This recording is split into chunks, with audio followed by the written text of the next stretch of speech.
Bom dia, tudo bom?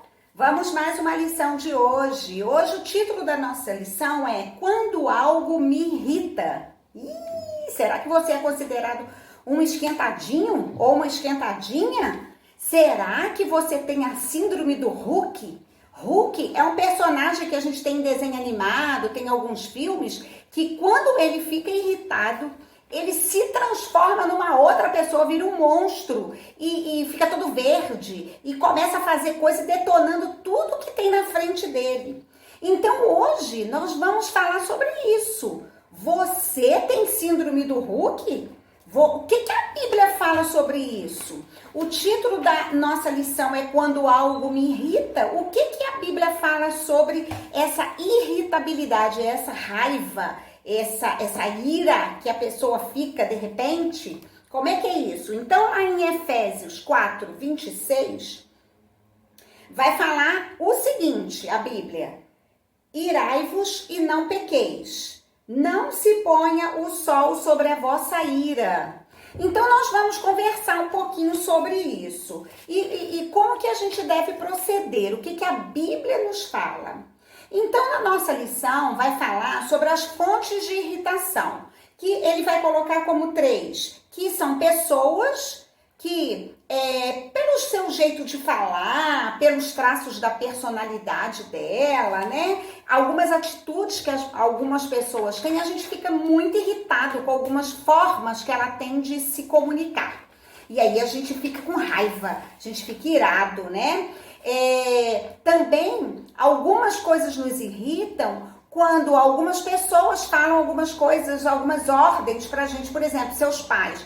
Quando seus pais não deixam você ir a uma festa, por exemplo, que é o que você muito queria, e por algum motivo forte, sua mãe fala que você não vai, o que você faz? Você entra para o quarto e começa a bater a cabeça na parede e fica com raiva e se morde e fica fora de controle, né? Então, pessoas podem causar, por causa da sua comunicação, do seu jeito de falar, alguma coisa que não está de acordo com o que eu penso, com o que eu acho que está certo, eu fico muito irada, a pessoa fica muito irada, né? Então aqui ele vai falar que uma das situações seria essa, né? Com a pessoa, né? E pela pessoa falar alguma coisa com a gente que a gente acha que não é correto, não era assim como ela teria que agir. O outro ponto que ele fala aqui é sobre o ambiente.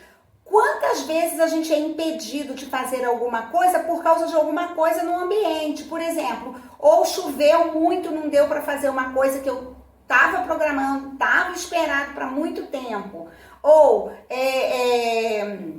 alguma coisa no sentido de horário, né? Imagina que você tem uma prova, você tem que chegar lá às 7 horas. Aí vocês saem com antecedência de casa, mas vocês pegam um engarrafamento muito grande e aí você não consegue chegar naquele horário estabelecido para uma prova, para uma coisa assim, e você fica apavorado e começa a ficar angustiado e você perde o controle, você perde o domínio da situação e você começa a ficar irritado e você briga e você xinga quem está perto de você e fica sem paciência, né? Então é uma coisa também por causa do ambiente.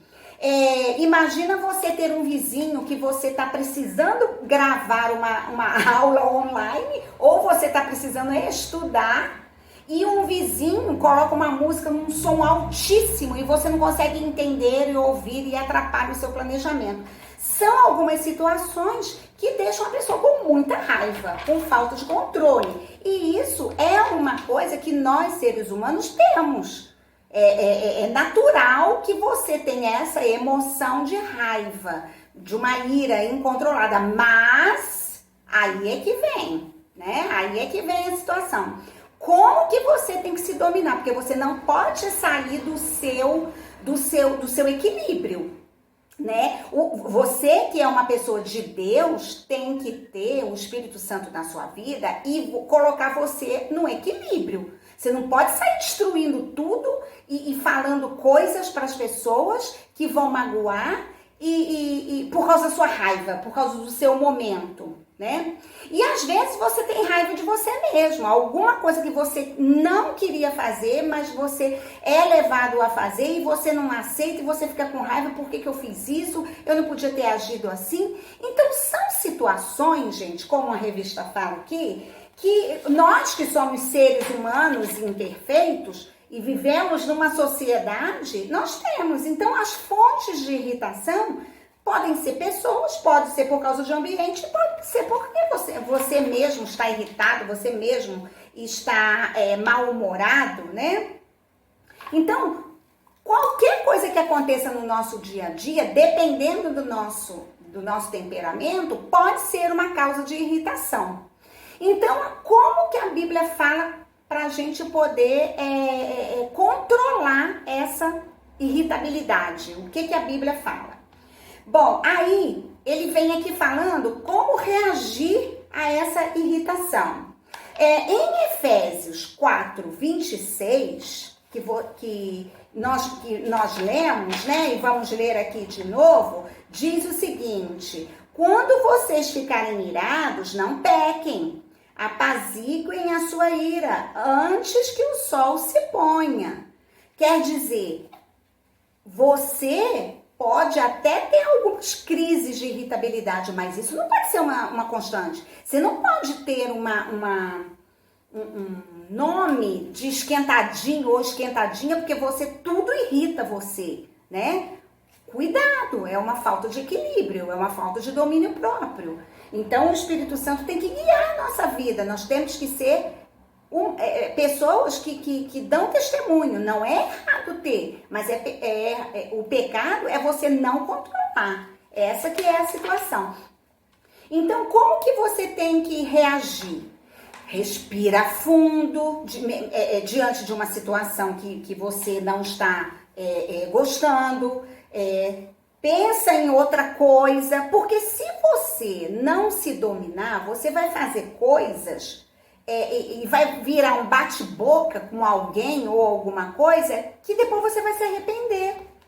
Então, a pessoa não pode se irar até explodir, até ela virar fora do controle, e depois, para ela poder consertar essa situação, é muito complicado. Então, as palavras que saem da boca da gente quando está irritado é perigoso, porque as palavras vão, né? E não voltam mais. Mesmo você pedindo perdão, você magoa aquela pessoa. Então é melhor evitar, né, essas situações. Então, como que você deve agir? Você deve ser sincero com você mesmo e pensar, gente, por que eu tô tendo essa situação de irritabilidade constante? Por que eu tô ficando tão irada com as coisas? Acho que eu tô... E prestar atenção no que as pessoas falam, porque às vezes as pessoas falam as coisas pra gente e falam assim, olha, na hora que você tá com raiva, você fala tão alto, você briga tanto, você fala tanta coisa. Cuidado! Então, às vezes, as pessoas que estão próximas da gente dão alguns toques na gente pra gente poder perceber e falar assim, nossa, gente, eu preciso mudar nesse sentido, né? E aí, quando você está irritado, você pode demonstrar alguma coisa da sua personalidade que não agrada a Deus, né? E aí você não está sendo um discípulo de Deus, aí você não está sendo um bom testemunho, né? E conhecer a si mesmo. Gente, por que eu tô ficando tão nervosa? Será que eu tô com algum problema, né? Porque ficar com raiva diante de algumas situações é normal, mas essa constante é muito complicado, né? A pessoa ser rotulada, ninguém gosta de ser rotulado de esquentadinho ou esquentadinha, porque tudo a pessoa se irrita. Isso não é legal, né? Isso aí não é uma coisa, a gente precisa se conhecer e admitir quando você errou, quando você, na hora da ira, você tá irritado e aí você pede perdão para Deus e pede perdão para as pessoas que você magoou também na hora da sua irritabilidade. Agora, e se você tiver certo, né? Se estiver certo, como que você deve fazer? Aí você, com calma, você depois pode falar assim, olha, me desculpe, eu tava irado desse jeito, eu tava com tanta raiva que eu falei isso, mas olha só, isso assim, assim, assim. Aí conta pra pessoa o seu ponto de vista. Não precisa brigar, não precisa sair massacrando, igual tipo um Hulk, né? Sair massacrando todo mundo pela frente. De jeito nenhum. E outra coisa, compreenda que as pessoas falham. Você falha e as outras pessoas também. Por que a gente gosta de ser perdoado por alguma coisa que você fez, que você magoou uma pessoa? Você gosta de ser perdoado, por que você não perdoa o outro? Né? O outro é uma pessoa imperfeita também, ele pode falhar. Você não sabe a situação do outro, né? Então, a gente gosta de ser perdoado, de ser entendido. As outras pessoas também gostam, né? Então, isso é uma coisa que a gente precisa prestar atenção. Lá em Provérbios 15:1, fala sobre isso. Entregue a Deus o problema, pois só Ele pode fazer justiça. Às vezes a gente fica irado porque você viu uma injustiça que foi feita a você de alguma forma, né? Agora, quem vai justificar você é Deus, se você estiver correto na sua percepção, né? É Deus que vai justificar você, não é você que vai resolver as coisas e vai abrir a cabeça da pessoa e colocar aquilo que você acha que é certo. Calma, né? Tenha o domínio aí. Por alguns instantes reflitas o que eu faria no lugar dele ou o que ele faria no meu lugar. Colocar-me na situação do outro ajuda a compreender.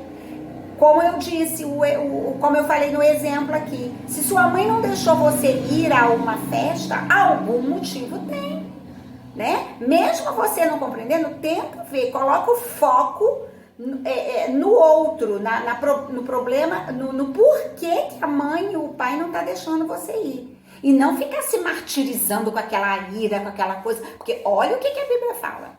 Não se ponha o sol sobre a vossa ira. Quer dizer, o sol, quer dizer a luz, não fica se martirizando. Ah, mas porque meu pai não deixou? Ai, porque minha mãe não deixou? Ai, porque isso não é bom? Eu sou a pessoa mais infeliz do mundo. Não, muda o foco, não deixa essa ira tomar conta do seu coração, porque isso vai te prejudicar. Vai trazer uma amargura tão grande e vai levar a quê, gente? Isso tudo. Vai levar a quê? A nada. Deixa que Deus vai justificar, deixa que as coisas aconteçam. Fale, claro que você tem que falar, você tem que expor o seu, mas com respeito e não atrapalhado, atordoado, desequilibrado e para poder colocar na outra pessoa o seu ponto de vista achando que você sempre está certo, né? E a outra coisa, gente, quando a gente também tá muito com raiva de alguma coisa, respira fundo. Respira fundo, pensa para você não fazer besteira, porque isso pode acarretar problemas seríssimos. Por exemplo, num ataque de ira, de raiva, sua mãe pode piorar a situação, seus pais, né, podem piorar a situação, tirando de você algo que você gosta muito, né? Ou privar você de algum passeio, de alguma coisa interessante que era para ser feito, mas por causa da sua falta de controle, a sua ira, isso não vai ser permitido. Lá na escola, se tiver algum problema, você pode ter uma suspensão escolar, né? E você vai ficar envergonhado. Então a ira, gente, pode trazer consequências drásticas para a vida do adolescente, do adulto, seja de quem for. A ira traz essas consequências muito ruins. Um isolamento social, né? Um prejuízo social no sentido de você não vai mais à festa, você não vai fazer mais isso porque você não soube tratar o seu problema. Então, gente, quando a Bíblia fala sobre a raiva, sobre quando algo me irrita, e quando a Bíblia fala assim, cuidado para você ficar irado, mas para você não pecar. Não se põe o sol sobre a vossa ira, quer dizer, não fica remoendo aquilo o resto da sua vida, pensando nisso e com raiva. Isso vai fazer mal a você. É uma amargura que vai ficar no seu coração e você que vai ficar se sentindo mal. Vai ser prejuízo para o seu próprio crescimento espiritual, né? E aí ela vem falando, quanto que isso é pecado? Porque eu falei para vocês, essa irritabilidade no mundo que a gente vive é uma coisa normal, né? Entre aspas, porque a gente vive com outras pessoas diferentes da gente, né? Pode vir a acarretar isso. Mas quando é pecado? Quando isso se torna uma coisa muito forte e você não consegue se desvencilhar. Não se ponha, não ponha mesmo, de jeito nenhum, o sol sobre a vossa ira, quer dizer, não fica fomentando aquilo o tempo todo, não, que isso faz mal à sua alma, né? No verso de Efésios 4:26, o 27, vai falar, diz que eu posso até me irar, porque eu sou imperfeito, mas o sol não pode. Por quê? Porque eu não posso dar lugar ao diabo, porque a partir do momento que eu coloco isso como foco e eu fico remoendo essa amargura e essa raiva, aí é a brecha pro diabo entrar e falar, tá vendo? Você agora, ó, falando, agora você fica só pensando nisso. Então são coisas, gente, que a Bíblia nos aconselha, que é para o nosso próprio benefício. Não se ponha.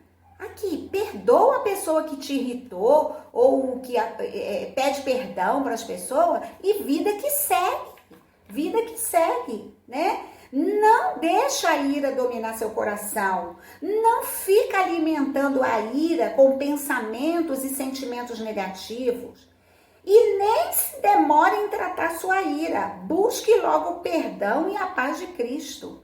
Para você ter livre acesso, para você poder fazer uma oração com o coração sincero. Esquece aquela pessoa que tanto humilhou ou que você ficou com tanta raiva, realmente. Mas aqui, não vai acrescentar nada, você vai se prejudicar se você ficar remoendo isso. E aí no versículo 27 fala, não dê lugar ao diabo. A ira continuada, prolongada, praticada, vai abrir lugares na sua vida, que são essas brechas, onde o diabo se colocará para produzir males maiores. Olha por que a gente não pode deixar a ira dominar a vida da gente. Tá vendo? Use a lei da substituição apresentada pelo contexto. Lá em Efésios 4, você pode ler todo o capítulo e você vai ver isso. No lugar da mentira, você fala a verdade. No lugar do roubo, você trabalhe. No lugar da ira, calma. No lugar da palavra torpe, quer dizer, palavrão, que coisas que nós que somos cristãos, que conhecemos a Bíblia, não podemos falar, isso desagrada muito ao coração de Deus. Palavra torpe, boa palavra. Então, gente, é a volta para o equilíbrio, para o centro. Não deixe se levar pela ira, mas haja deixando-se orientar pelo Espírito Santo de Deus.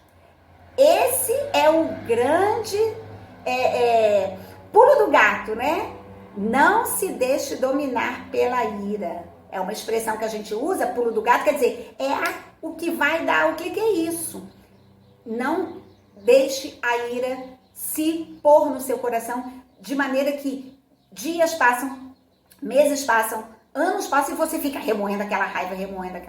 Então vamos seguir os conselhos de Deus, o que está na Bíblia, tá? Não ponha o sol sobre a vossa ira para que o diabo não tenha poder de entrar nessas brechas e fazer mais complicação ainda na vida da gente, tá bom?